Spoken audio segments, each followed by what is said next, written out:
बिस्मिल्लाहिर्रहमानिर्रहीम।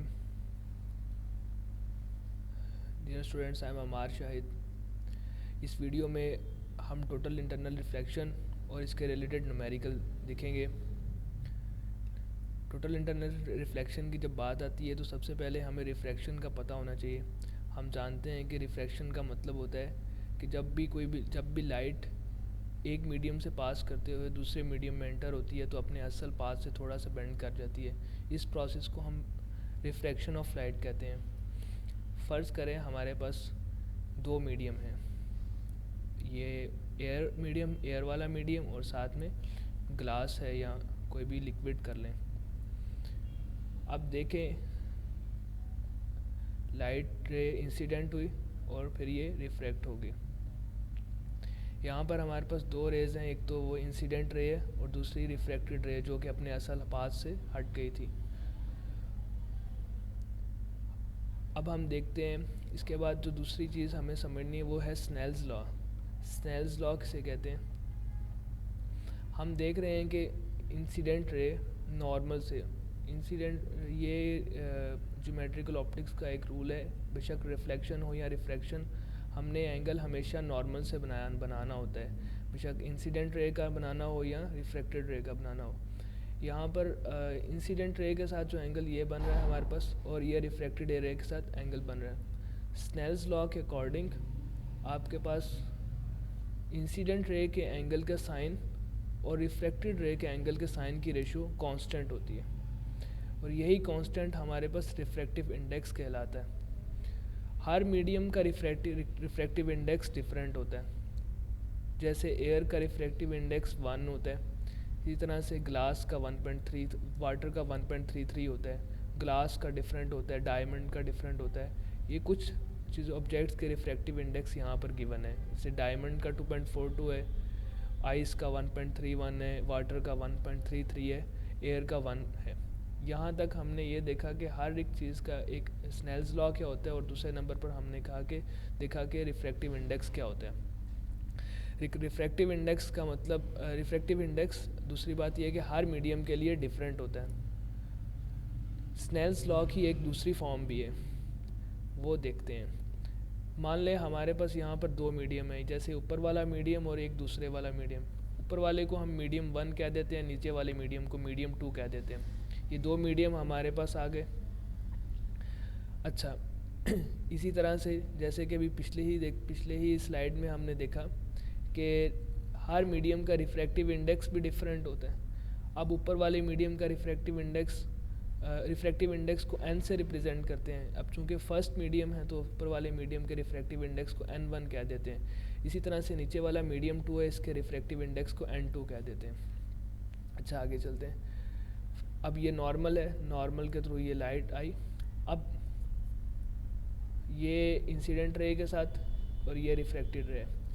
अब चूँकि ये ऊपर वाला मीडियम है, यहाँ पर जो एंगल बन रहा है इसे थीटा 1 कह देते हैं, और नीचे वाले मीडियम में यानी मीडियम 2 में जो एंगल बन रहा है उसे थीटा 2 कह देते हैं। यहाँ तक जो बात की है, एक तो ये कि रिफ्रैक्टिव इंडेक्स ऊपर वाले फर्स्ट वाले मीडियम का रिफ्रैक्टिव इंडेक्स n1 है, और फर्स्ट वाले मीडियम के लिए जो एंगल है वो थीटा 1 है। इसी तरह से सेकंड वाले मीडियम के लिए रिफ्रैक्टिव इंडेक्स n2 है, और सेकंड वाले मीडियम के लिए जो एंगल है वो क्या है, थीटा 2 है, यानी जो रिफ्रैक्टेड रहेगा।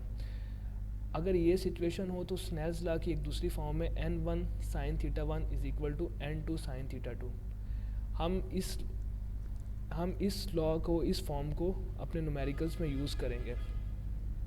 स्नेल्स लॉ की ही एक दूसरी अप्रोक्सीमेशन है, यानी if the ray of light enters from rarer to denser medium, it bends towards the normal. Similarly, if the ray of light enters from denser to rarer medium, it bends away from the normal. Denser का मतलब होता है भारी और rarer का मतलब होता है हल्का। अब देख लें, सपोज़ आपके पास एक ये ग्लास का एक स्लैब पड़ी हुई है, इसी तरह से ऊपर और नीचे मीडियम सारा का सारा एयर है। अब हम जानते हैं ग्लास एयर से बहरहाल डेंसर होता है, तो ग्लास वाला मीडियम डेंसर होगा, और ऊपर नीचे चूँकि एयर है तो ये रेयरर होता है। अब जो पहली बात हमने पढ़ी कि जब रेयरर से डेंसर में एंटर होगी तो रे ऑफ लाइट किस तरफ बेंड हो जाएगी, नॉर्मल की तरफ बेंड हो जाएगी। जैसे कि अभी देखते हैं, हमने यहाँ देखा कि ये रे ऑफ लाइट एंटर हो रही है रेयरर से डेंसर। रेयरर असल में तो इसका पाथ ये था, लेकिन जैसे ही वो डेंसर में आई तो ये टूवर्ड्स द नॉर्मल बेंड होगी। सिमिलरली अब ये वाली रे ऑफ लाइट अब यहाँ से ये ट्रैवल कर रही है डेंसर मीडियम में। जैसे ही ये रेयरर में एंटर हुई है तो इसका असल पाथ छोड़ करके नॉर्मल से अवे बेंड हो गई है। ये अप्रॉक्सीमेशन है स्नेल्स लॉ की। हमें टोटल इंटरनल रिफ्लेक्शन के बारे में भी समझना है। जैसे सपोज जिस तरह से हम पहले भी करते रहे हैं वही सारी सिचुएशन है। मान लें ये ग्लास है और ये ऊपर एयर है। ग्लास का मीडियम डेंसर मीडियम होता है और एयर वाला मीडियम रेयरर होता है। ये मैं यहाँ पर कुछ पॉइंट्स देखते हैं। when a ray of light traveling in denser medium enters into rarer medium it bends away from the normal। ये वो बात है जो हमने पिछली स्लाइड में पढ़ी है कि जब रे ऑफ लाइट डेंसर मीडियम से रेयरर में एंटर होगी तो वो अपने नॉर्मल से बेंड हो जाएगी, अवे नॉर्मल से अवे बेंड हो जाएगी। जैसे ये नॉर्मल है, अब ये रे ऑफ लाइट है। रे ऑफ लाइट ये सबस कलर की आप देख सकते हैं, हालांकि इसका पाथ तो ये था लेकिन ये नॉर्मल से अवे बेंड होगी। Similarly, if the angle of incidence increases, the angle of refraction will also increases। अभी हम एंगल ऑफ इंसिडेंट को बढ़ाएंगे जैसे ये एंगल ऑफ रिफ्रैक्शन भी अल्टीमेटली बढ़ा है। For a particular value of angle of incidence the angle of refraction become 90 degree. The angle of incident that causes the refracted ray in the rarer medium to bend through 90 degree is called the critical angle. अब इसको मैं ये जो third रे है इसको blue से represent कर रहा हूँ। आप देख रहे हैं कि ये जो ब्लू रे है ये डेंसर मीडियम से एंटर हो रही है। एक ख़ास पर्टिकुलर वैल्यू जिसके नतीजे में रेयरर मीडियम के अंदर एंगल कितना बन गया 90 डिग्री। तो इसको क्या कहेंगे, तो फिर डेंसर मीडियम वाले एंगल को हम कहेंगे थीटा सी कहेंगे अल्टीमेटली। और जबकि रेयरर मीडियम में रिफ्रैक्टेड रे का एंगल 90 डिग्री बन जाए, theta C means that critical angle. अब टोटल इंटरनल रिफ्लेक्शन क्या है, अगर इंसिडेंट रे का एंगल क्रिटिकल एंगल से फिर बढ़ जाए, when angle of incident becomes larger than the critical angle no refraction occur. फिर अब रिफ्रैक्शन नहीं होगी बल्कि entire light is reflected back into the denser medium. This is known as total internal reflection. जैसे ये देखें, अब ये रे ऑफ लाइट मैंने ब्राउन से रिप्रेजेंट किया। अब देख सकते हैं ब्राउन का एंगल क्रिटिकल एंगल से बड़ा है। अब रिफ्रैक्शन नहीं हुई बल्कि सारी की सारी लाइट डेंसर मीडियम में दोबारा लौट आई है। इस प्रोसेस को हम टोटल इंटरनल रिफ्लेक्शन कहते हैं। आगे चलते हैं। अब इसके रिलेटेड जो न्यूमेरिकल है, a ray of light from air is incident on a liquid surface at an angle of 35 degrees. Calculate the angle of refraction if the refractive index of the liquid is 1.25.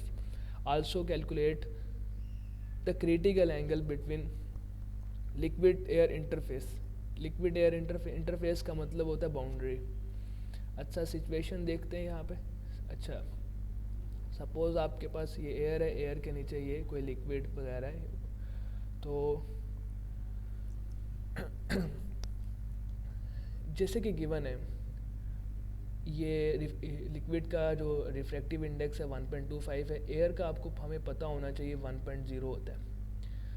अब air वाले medium को first medium consider कर लेते हैं और liquid वाले medium को second medium consider कर लेते हैं। ओके, अब जैसे कि गिवन सिचुएशन है कि रे ऑफ लाइट आई है और वो रेयरर से डेंसर की तरफ एंटर हुई है। हम जानते हैं रेयरर से डेंसर में एंटर होगी तो टुवर्ड्स द नॉर्मल बेंड कर जाएगी।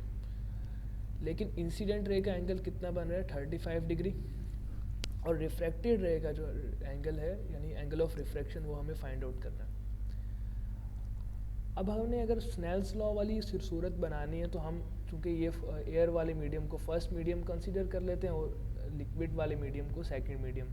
इसी हिसाब से मैंने एयर के रिफ्रैक्टिव इंडेक्स को n1 से और लिक्विड के रिफ्रैक्टिव इंडेक्स को n2 से रिप्रेजेंट किया।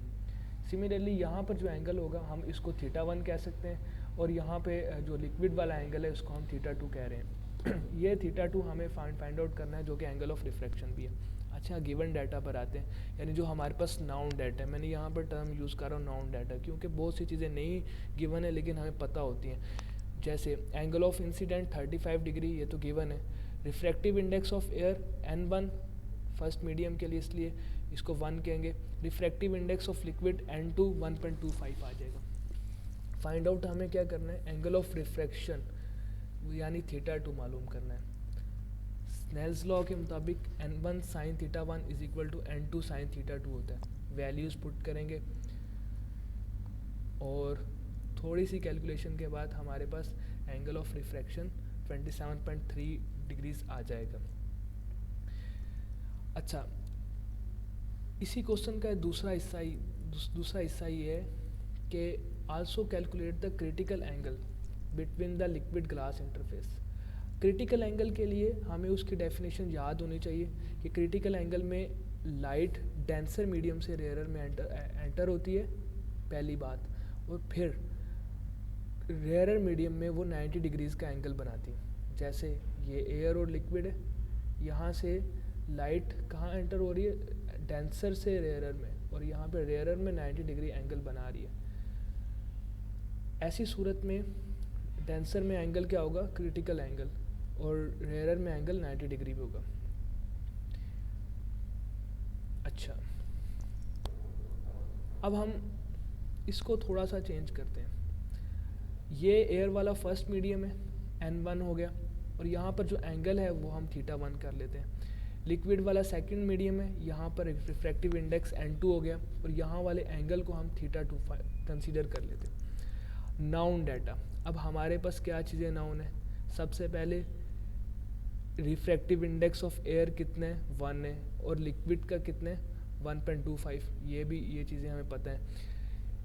रेयरर मीडियम में एंगल कितने 90 डिग्रीज, हालांकि ये बताया नहीं है, लेकिन हमें पता होना चाहिए कि क्रिटिकल एंगल के अंदर सिचुएशन ये बनती है, ठीक है। रेयरर मीडियम में 90 डिग्री होगा तो फिर डेंसर मीडियम में क्या होगा, θc यानी क्रिटिकल एंगल होगा, ठीक है। अब हमें वो θc मालूम करना है। सोल्यूशन, स्नेल्स लॉ के according N1 sin θ1 N2 sin θ2 के इक्वल होता है। वैल्यूज़ पुट करेंगे तो अल्टीमेटली हमारे पास क्रिटिकल एंगल 53.15 डिग्रीज आ जाएगा। तो ये था न्यूमेरिकल क्रिटिकल एंगल और टोटल इंटरनल रिफ्रैक्शन और रिफ्रैक्शन के रिलेटेड। होप सो समझ आई होगी, तो हमें याद रखें। Thanks for observing.